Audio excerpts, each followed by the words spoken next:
আউযুবিল্লাহি মিনাশ শাইতানির রাজিম বিসমিল্লাহির রহমানির রহিম। মহান আল্লাহ তাআলার নামে শুরু করছি এবং 5 মিনিট ক্লাসের পক্ষ থেকে সবাইকে আন্তরিক শুভেচ্ছা এবং অভিনন্দন।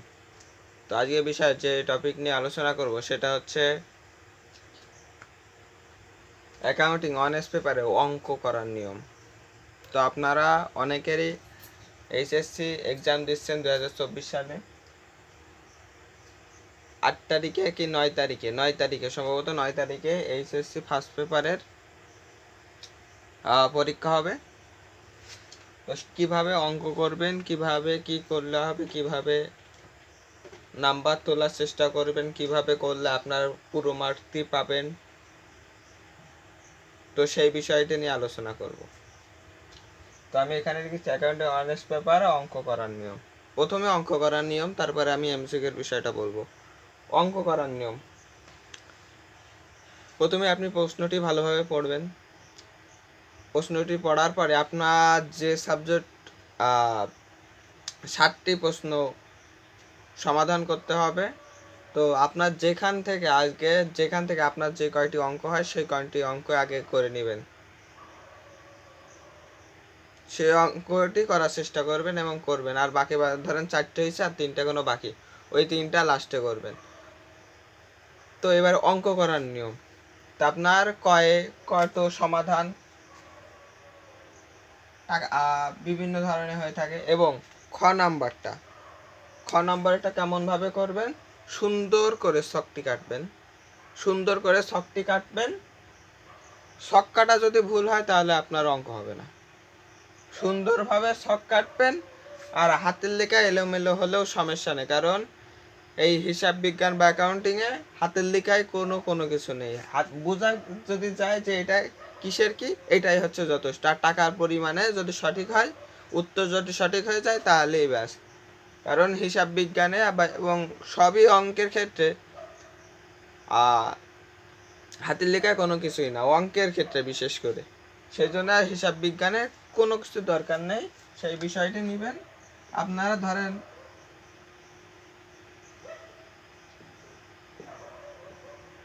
এরমভাবে ধরেন ছক কাটার পরে সুন্দর করে এখানে লিখলেন, এখানে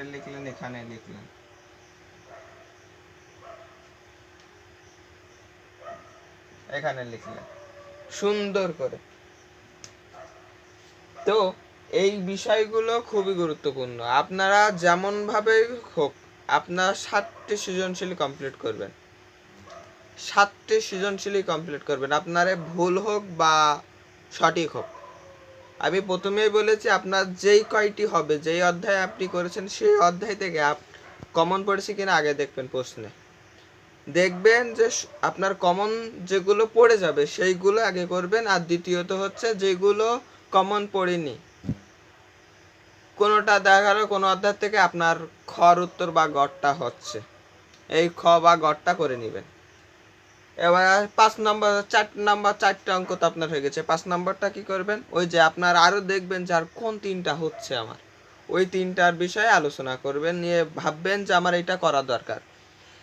তো আপনি সেইটা ক হোক বা খ হোক আপনি করবেন। ধরেন ক আর খ করছেন, গটা হচ্ছে না, গটা ভুলভাল করে আসবেন, কারোর ভরসায় থাকবেন না, ভুলভাল হলেও করে আসবেন আপনি। আর একটা বিষয়,